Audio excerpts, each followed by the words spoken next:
بسم اللہ الرحمن الرحیم نحمدہ ونصلی علی رسولہ الکریم اما بعد۔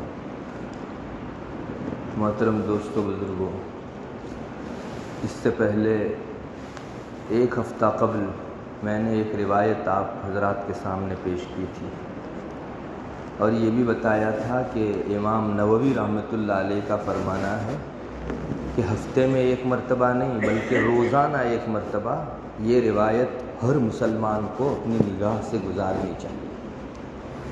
حضرت عبداللہ ابن مسعود رضی اللہ تعالیٰ عنہ روایت کرتے ہیں، ایک مرتبہ رسول اللہ صلی اللہ علیہ وسلم نے حضرات صحابہ کو فرمایا کہ اللہ تبارک و تعالیٰ سے ایسے شرم کرو جیسے اس سے شرم کرنے کا حق ہے۔ تو صحابہ نے فرمایا رسول اللہ الحمدللہ، ہم میں سے ہر آدمی اللہ تعالیٰ سے شرم کرتا ہے۔ تو آپ صلی اللہ علیہ وسلم نے فرمایا وہ مطلب نہیں جو تم لیتے ہو۔ جو آدمی اپنے سر اور سر کے آس پاس جتنے اعضاء ہیں ان کی گناہوں سے حفاظت کرے اور پیٹ کے آس پاس جتنے اعضاء ہیں ان کی گناہوں سے حفاظت کرے، اپنی موت کو یاد کرے اور موت کے بعد پرانا پڑ جانے کو یاد کرے، اس آدمی نے اللہ سے جیسا شرم کرنے کا حق ہے ویسا شرم کی۔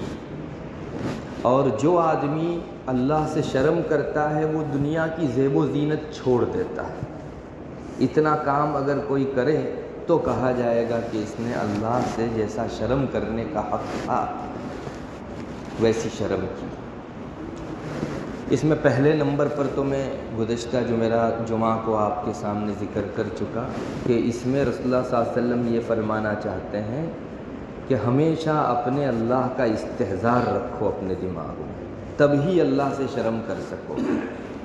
پھر رسول اللہ صلی اللہ علیہ وسلم نے یہ فرمایا کہ اپنے سر کی اور سر کے آس پاس جتنے اعضاء ہیں ان کی گناہوں سے حفاظت کرو۔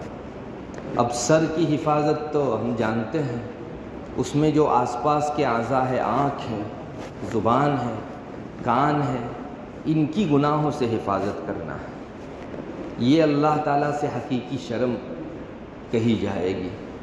پیٹ اور اس کے آس پاس کے اعضاء کی گناہوں سے حفاظت، پیٹ کی حفاظت یعنی اس میں حرام غذا نہ جائے، اللہ کی نافرمانی والی سود کی، انٹرسٹ کی کوئی خوراک نہ جائے، اس کا اہتمام کریں۔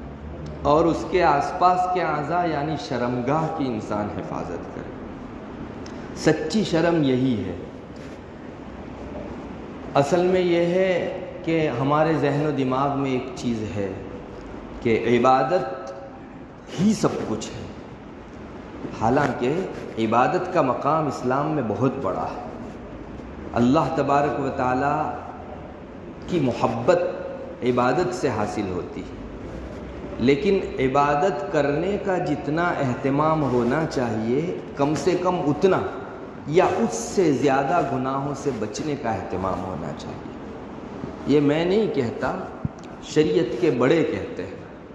چنانچہ ابن ماجہ شریف میں رسول اللہ صلی اللہ علیہ وسلم کی لگ بھگ پہلی ہی روایت، طویل ارشاد ہے آپ صلی اللہ علیہ وسلم کا، لمبا ارشاد ہے، جس میں ایک ٹکڑا اس طرح سے ہے، آپ نے فرمایا ما امرتکم بشیء فافعلوا ما استطعتم، ما امرتکم بشیء فافعلوا ما استطعتم وما نہیتکم عنہ فانتہوا۔ آپ نے فرمایا میں جن جن کاموں کے کرنے کا تم کو حکم کروں ان کو بجا لاؤ، ان پر عمل کرو جتنا تم کر سکو۔ میں جن جن کاموں کے کرنے کا تم کو حکم کروں تو جتنا کر سکو اتنا اس کو کر گزرو، اور جن چیزوں سے میں روکوں ان چیزوں سے رک جاؤ۔ امام احمد رحمۃ اللہ علیہ فرماتے ہیں کہ یہاں دو چیزیں رسول اللہ صلی اللہ علیہ وسلم نے ذکر کی، ایک تو کرنے کا حکم جو عبادتیں کہلاتی اور رکنے کا حکم جو گناہ کہلاتے ہیں۔ جہاں عبادتوں کا تذکرہ آیا وہاں تو رسول اللہ صلی اللہ علیہ وسلم نے فرمایا تم جتنا کر سکو اتنا کر گزرو، تم کو وہاں کمپرومائز کی گنجائش ہے. ایک آدمی کھڑے ہو کر نماز نہیں پڑھ سکتا، بیٹھ کر پڑھ لے. بیٹھ کر بھی نہیں پڑھ سکتا، لیٹ کر پڑھ لے. شریعت میں گنجائش ہے. مستطعتم کا ٹکڑا یہ عبادتوں میں بڑھایا گیا، جتنا کر سکو اتنا کر لو. لیکن جہاں گناہ کا تذکرہ آیا وہاں بالکل 19-20 نہیں. میں نے جن چیزوں سے روکا 100% ان سے تم کو رکنا ہے. کبھی ایسا نہیں ہوگا کہ ایک آدمی کو زنا کی عادت پڑی ہو اور وہ کہے کہ مجھ سے ایک دم زنا نہیں چھوٹتا تو مجھے تھوڑی تھوڑی اجازت دی جائے. شریعت کہے گی کہ جب سے تم کو معلوم ہوا کہ زنا حرام ہے ایئر بریک لگا دو اس پر. ایک ذرہ برابر بڑھنے کی اجازت نہیں. تم مر جاؤ لیکن گناہ نہیں کر سکتے. یہ گناہ کا حکم ہے. اس میں 19-20 کچھ نہیں. نماز میں آپ نے دیکھا نہ کھڑے ہو کر سکتے ہو تو بیٹھ کر نہیں تو لیٹ کر. لیکن یہاں ایئر بریک لگانی پڑے گی آپ کو. آن دا اسپاٹ رک جاؤ. ذرہ برابر آگے پیچھے آپ نہیں جا سکتے.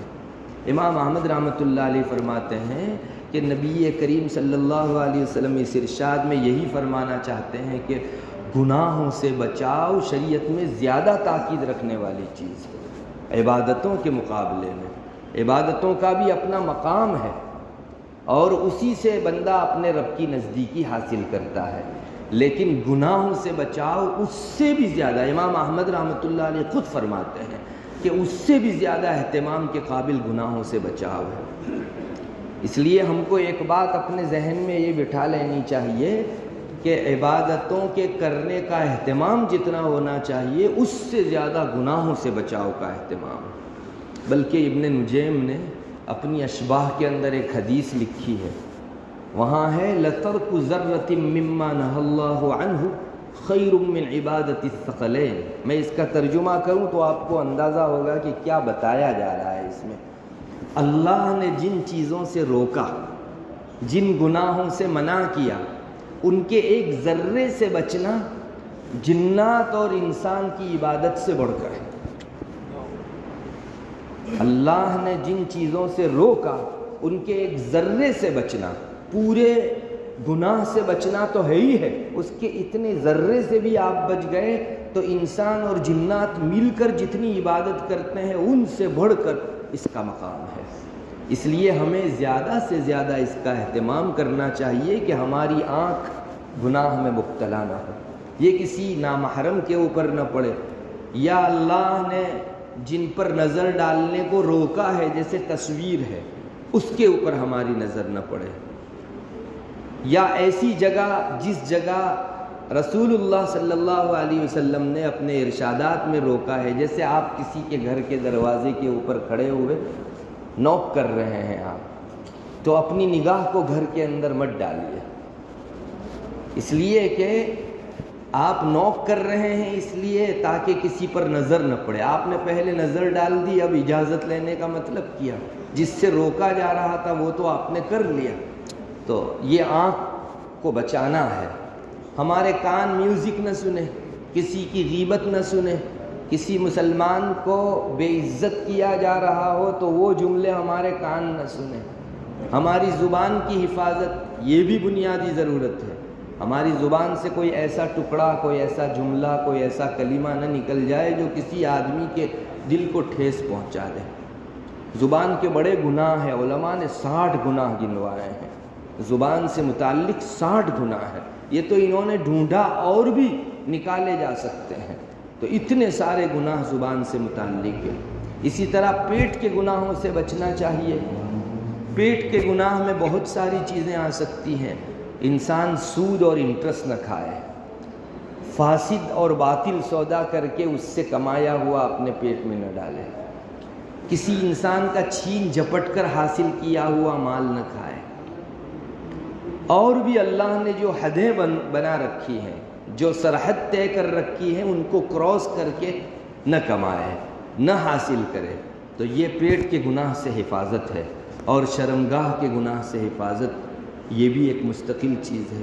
بہرحال گناہوں سے بچاؤ شریعت چاہتی ہے. بلکہ اگر آگے بڑھ کے یہاں تک کہا جائے کہ شریعت میں سب سے بڑا عبادت گزار وہ جو گناہوں سے زیادہ بچنے والا. سب سے بڑا عبادت گزار وہ جو گناہوں سے زیادہ بچنے والا. چنانچہ ایک مرتبہ نبی کریم صلی اللہ علیہ وسلم نے مجلس میں فرمایا کہ تم میں سے کون ہے جو مجھ سے 5 باتیں لے لے. حضرت ابو ہریرہ رضی اللہ تعالیٰ عنہ نے ہاتھ بڑھایا، حضرت میں لے کر لوگوں کو پہنچاؤں گا.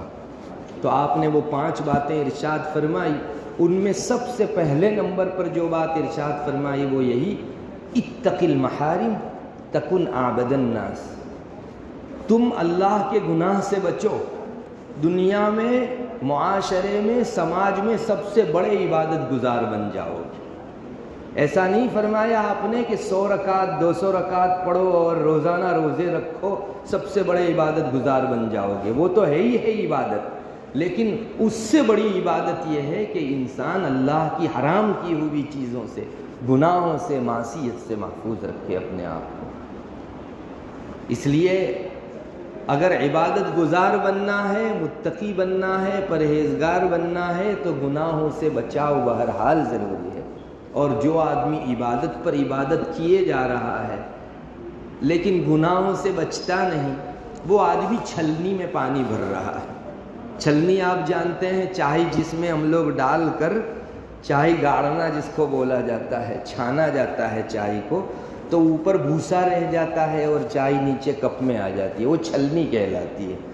آپ کو پانی بھرنا ہے تو آپ برتن لے کر جائیں گے اور نل کے نیچے رکھیں گے تب پانی آئے گا.